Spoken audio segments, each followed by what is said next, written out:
Here we have a nice view over Maryland. That's not why we're here. We're here to have a look at this thing, my 2020 MX-5 Club. Looks rather monochrome, especially in this light. The black wheels aren't doing it much of a favor, but that's standard for a club. Something I have to do something about. History of this car is it came out of Texas, and given that I live somewhere where they really like to chuck salt on the roads in the winter, it's kind of nice to have a car that's not been exposed to salt yet. It's actually very, very clean underneath. When I got it, you could almost eat off the underside of the car. Not that I would recommend that. Don't follow me for culinary advice. But yeah, it's a nice MX-5. You can probably just about see that the plastic trim is already faded, which is a bit of a surprise given the age of the car. It's basically 5.5, 6 years old. But I guess that's what the Texas sun does for you. So it's depressingly stock underneath here, and it's going to stay that way. Although those of you who know these cars probably noticed there is a slight deviation from stock, namely that the sound pipe is missing. That's replaced by this thing. Okay, so if I want to run an oil catch can on one of these, I basically have to remove the sound tube, and because it's a direct injected engine, I probably do want to run an oil catch can to keep the valves as clean as possible. Okay, so depressingly stock continues inside the car as well. It's got the Flying Miata door bushings. It's got the sequential turn signals from Flying Miata. Well, and here is one of the reasons that I tend to buy Miatas or MX-5s and get rid of them after a little while.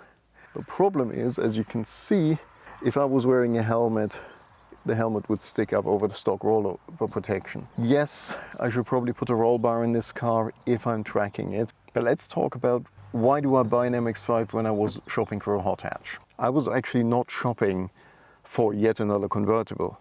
What I was actually shopping for was a hot hatch, which when you're shopping used, especially last year, i.e. 2024, in the US, more or less means you have the variations of the Golf, which is either GTI or Golf R. You have a couple of hottish Fords, and at that point you had the Civic Type R. I did start out with the Golfs. I tried both the Golf R and Golf GTI, and I just didn't warm up enough to them. The car I really liked was the Civic Type R that I was actually able to get a 24-hour test drive on. Gave me a headache from the exhaust that was on there. So yeah, that just didn't work. I've only owned an ND before. I actually owned a launch edition. Basically bought it sight unseen. It was a nice car, but when we moved across the country, it basically had to go. But I wanted an ND2. I wanted the ND2 with a higher red line, the more power, because I always felt the original ND was a little underpowered, and obviously also the fixed gearbox. So I've had this for a year now. It's been great as a dailyish driver, especially now that I've traveled a bit more for work again. Not quite sure what I'm going to do, but for now, let's see if we can actually fit those Fiat Recaros into a MX-5 that says Mazda on it. It's the same car underneath. Word on the internet has that for ND1 and ND2, they should just fit.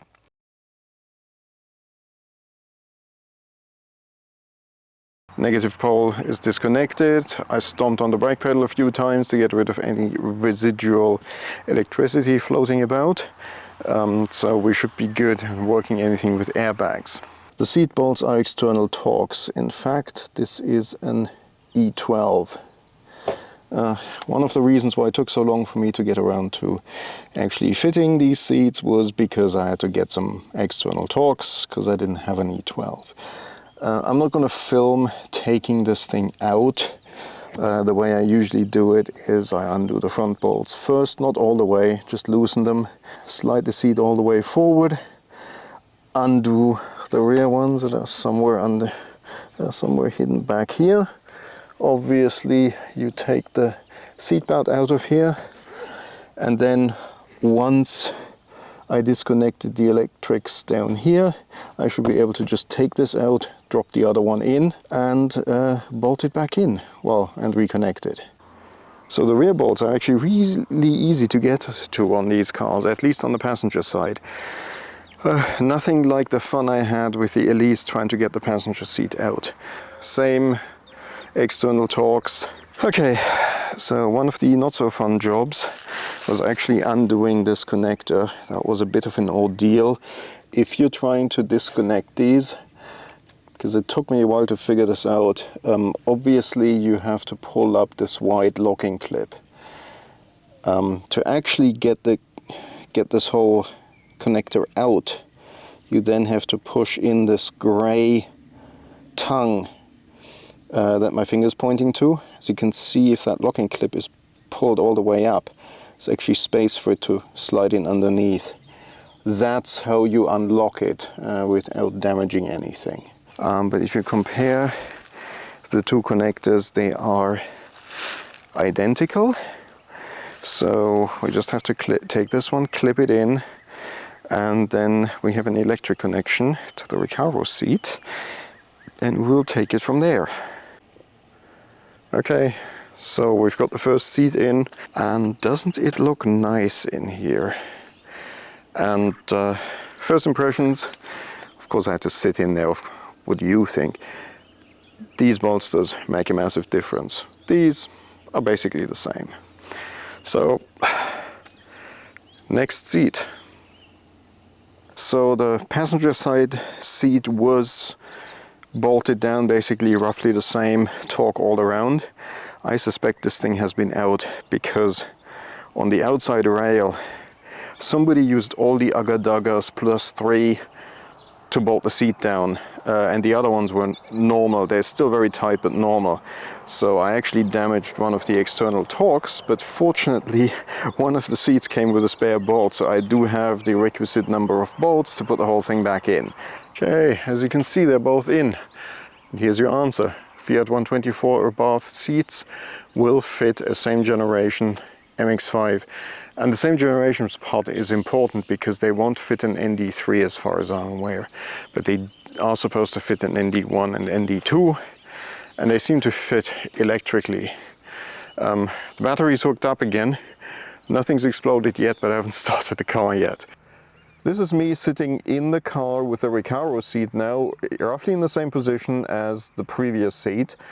You can see I'm sitting noticeably lower. There's actually a gap between the top of my head and the top of the roll bar. And one of the other reasons I noticed that I'm sitting lower is I actually had to lower the steering wheel. So I think that is a major bonus.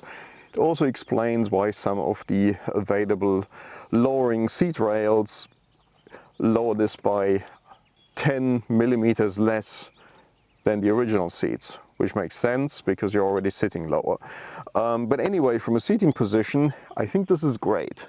This is a massive improvement for somebody as tall as me. So what's not a huge improvement is, even though I'm sitting lower, my knee angles are still a little bit along the lines of could be better.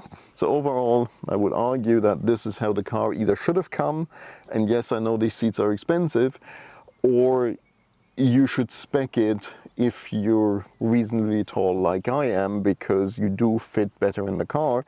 And of course, the bolstering is a massive improvement as well.